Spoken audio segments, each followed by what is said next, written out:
Hi, my name is Wilf Hardy, and I'm just telling you my name just in case you don't recognize me because of the long hair that I've managed to acquire during the lockdown. So, hopefully, you've just watched the video about Florence, and Florence lives in the village of Cayena in the eastern district of Kenya itself. Over the last 40 years, the rains that they've had there have become more intermittent, and when they do get them, they're liable to have massive downpours, which causes them a lot of problems.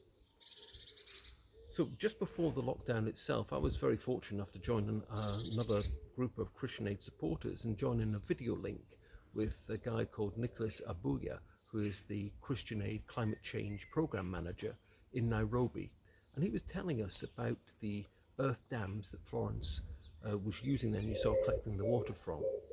He was saying that on average these dams are actually the size of about 3 football pitches, and during the year they do get all used up. To make them, they have diggers and they come in and they tamp the earth down. It's a soil called black cotton and it tamps down like clay, so it makes them waterproof. However, there are issues with the water. It's not fit to drink as such. It has to be filtered, and the government is giving the people there sanitizing tablets to make it drinkable. Also, you get mosquitoes in the water, and that obviously can cause malaria, but the people there, they do have mosquito nets to stop the spread of malaria. And the number of people the dam supports is about 3,000 people. Now, each dam costs around £1,500 based on current exchange rates, and it's put in place there by the Christian Aid partner, the Anglican Development Services. Now, some of you may remember I mentioned them a few years ago because they actually were the group that were building sand dams in Kenya as well. And they also, just for environmental reasons, plant trees around the dams, and they will be growing up over the next few years. Now, all this is actually needed because of climate change. And it's to mitigate the impact of that climate change that Christian Aid was meant to be all about this year. But now Christian Aid have launched a campaign, a 5-point campaign on climate change, but we're going to hear more about that later in the year because, as we all are aware, the biggest issue facing us is COVID-19. So, in the developing world, COVID-19 is still only in its infancy in many countries, and I know there's a BBC report last week said it would take about 4 to 6 months for it to reach its peak. And when you're very poor and you have a fragile health service, COVID-19 can be a disaster. For instance, the Central African Republic, population 5 million, currently has 3 ventilators.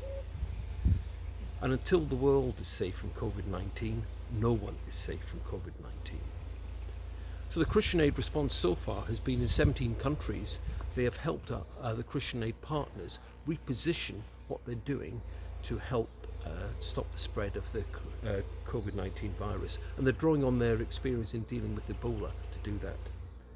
In particular, health workers are being trained to stop the spread of the virus. Soap is being given out, hand washing facilities provided, and PPE equipment.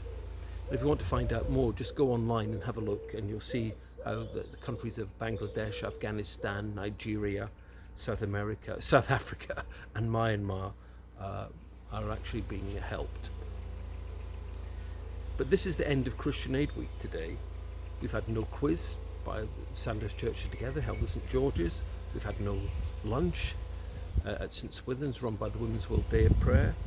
We've had no house-to-house collections, no church collections, and a planned collection at Farnborough railway station had to be cancelled. Now hopefully we'll manage to get some of those back on track again.